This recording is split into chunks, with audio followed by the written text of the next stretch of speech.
Yo, yo, yo, what is going on, IK fam? BN, we're back again for another dope video today. And I am so excited because there are some nice pieces of Easter eggs and updates. And specifically, we're going to be talking about this, the IK Studio Q&A. This was put out about 2 days ago, a little over, and there was a lot of questions that were asked and answers, really good ones, that were given. And it's also going to give us a hint into some future and new content that is going to come out, right? So I'm pretty excited because I like when they do these because it almost gives you like a future look at what could happen and then things that have been confirmed that are going to be coming out. So let's break this down, each question, and talk about it. So the first one is, where is the golden dragon egg? Again, this is for the holy dragon. It says appears regularly in special bundles. This was asked by tboss09 from server 24. I've never seen it offered. Answer: the Princess Dragon Lacosta is currently traveling abroad, but we hear that she's returning to the mainland soon. So lords, please be patient. Again, similarly to what they did for Siegfried and Flavius, right, where they hinted that yes, they're going to be coming out eventually. Same thing here. And if anything, the trend that we've usually seen from IK is that it's usually sooner than later. So I would imagine we'll probably see something either in the 1.4 update or maybe in the 1.5 update, right, is my best guess. But still, nice to see them confirming that they're now going to make it, like they even talked about this before, right? They're going to make it easier for you to get Shadow Dragon shards, right, once you hit VIP 15. And now they're talking about they're going to be bringing the Holy Dragon as well eventually. So it's nice to see that some of this endgame content, or as far as characters and tools for your marches, are going to be a little bit more accessible going forward. Message 2. Missing Wind Dragon Crystals. This is Server 17, Mickles FG.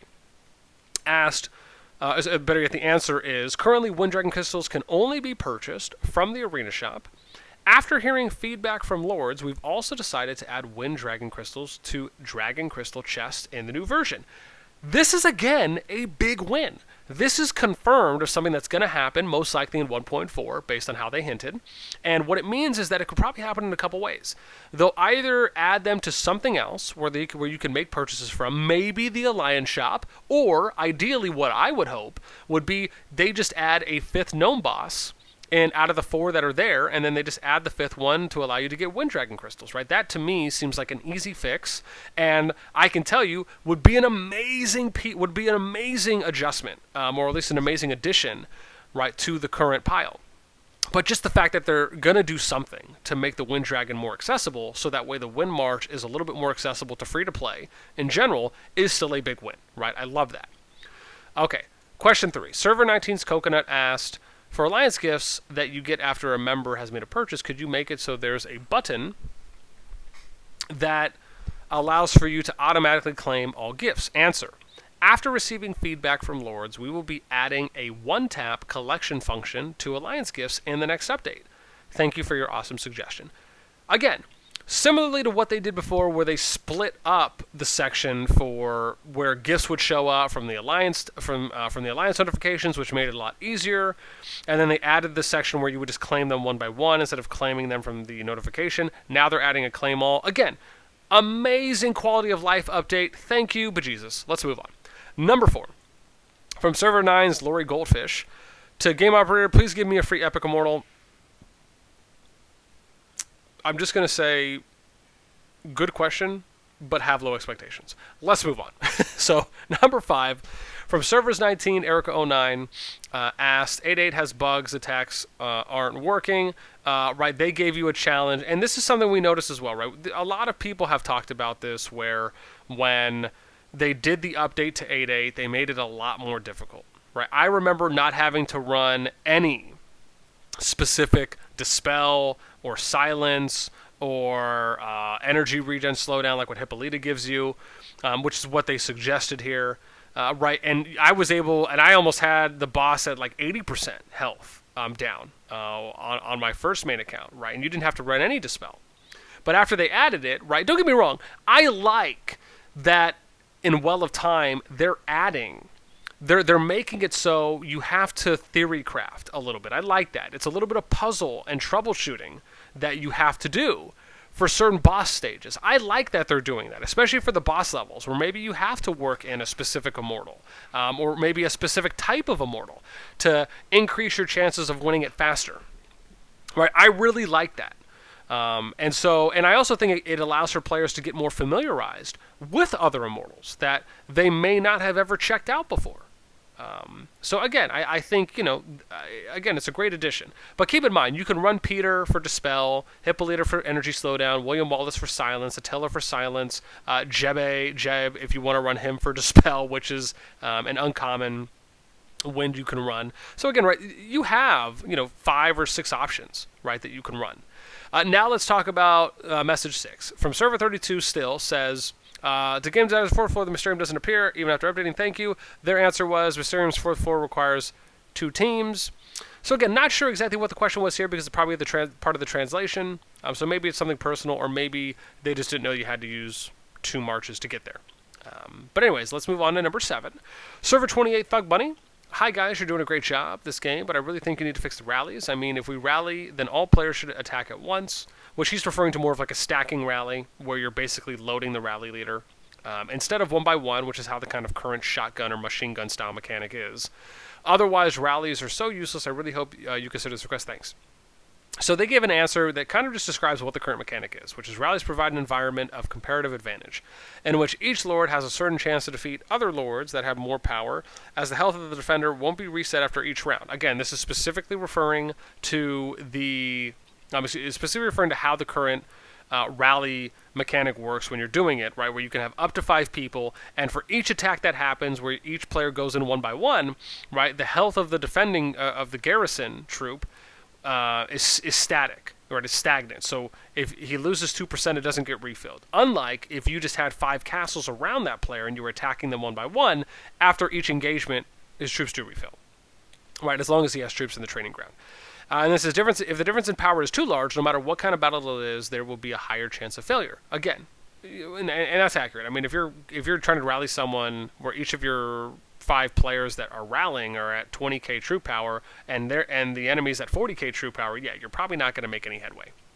Now let's talk about message 8. But if you're close, and let me put an asterisk here. If you're close, like let's say you're within 5k troop power, or anywhere from I'd say 2 to 5k troop power, right? You probably could do some potential damage to them, as far as where maybe towards the tail end of your rally, once you get to number 4 and 5, right? Maybe you're able to get some victories off of them. So there are still some options, but you just have to be close. You either have to be close in power, or everyone has to be stronger. That's kind of just how the current system works. Now let's go to question 8. From Server 30, Dupac says, hey all, can we at least adjust reward for sailing, spending 120k gold to sail 12 hours and only get 390 purple shards? Is that worth it for you guys? I would say it's lame. Either lower the cost or adjust the rewards. So they say, thank you for the feedback, we'll consider changes to make. So I'm really 50-50 here, because I still look at sailing as it's just an extra resource, it's an extra thing you can do to get more resources. Now, given that gold is the most precious resource in the game, that to me adds a little bit extra sauce on it when I think about how...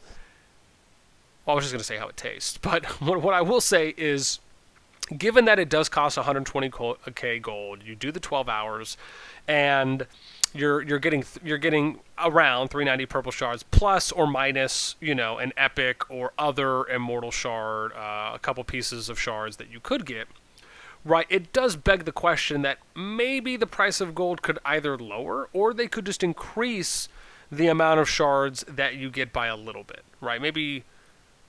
I'll be honest, I don't know. I don't really know what the wholehearted solution is here.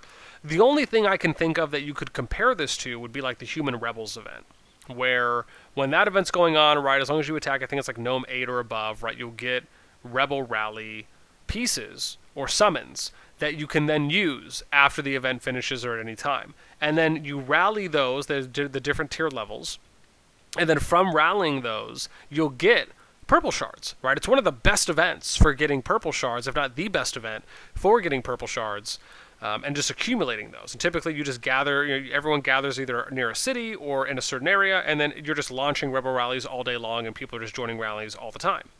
So again, it is a great way to get those, and maybe you can compare, the different levels of those, and then how many you get per each attack, and maybe base that again. It's different because you're spending gold here rather than spending AP, But I mean, that's like the only other thing I can think of where you would get a certain amount based on the tier level you're attacking, similar to spending a certain amount of gold and then getting a certain amount of rewards from the sale.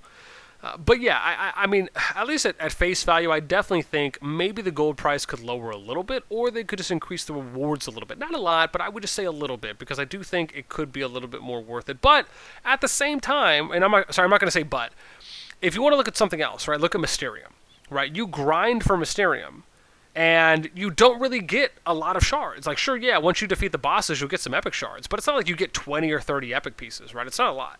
So it's only a few. Similarly to how many you may get, right, if you're doing sailing.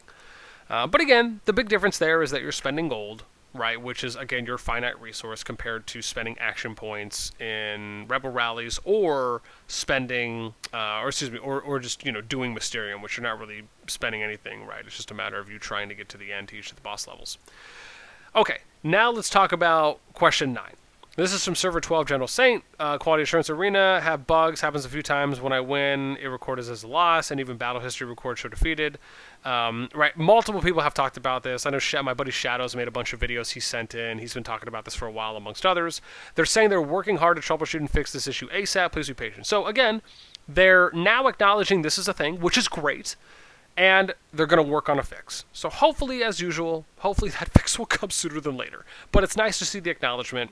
And at least I'm addressing it.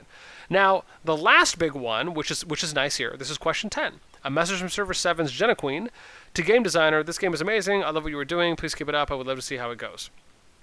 For a moment, I thought that was going to say goose. Thank you. In future updates, we'll be introducing fun new events just for our dear lords. Please look forward to future cross-server events and other new exciting content. So, I like when it says cross-server because that hints to me that they're talking about server versus server and potentially the global alliance or the global arena mode that's going to be coming out as well. So eventually you'll be able to do arena not only in your server but also game-wide. So that's going to be really cool, and there's going to be so many things we're going to look forward to talking about there. But guys, look, that wraps it up for the IK Studio Q&A. I thought there was a lot of amazing good information that came out from this Q&A. I hope they do things like this in the future as well as a way to kind of announce future updates that are kind of in the pipeline, along with maybe a few pieces of confirmed things that are going to be coming out sooner than later, and then also just giving some whole explanations and general reassurance in some areas. So I thought overall this was a really good IK Studio Q&A.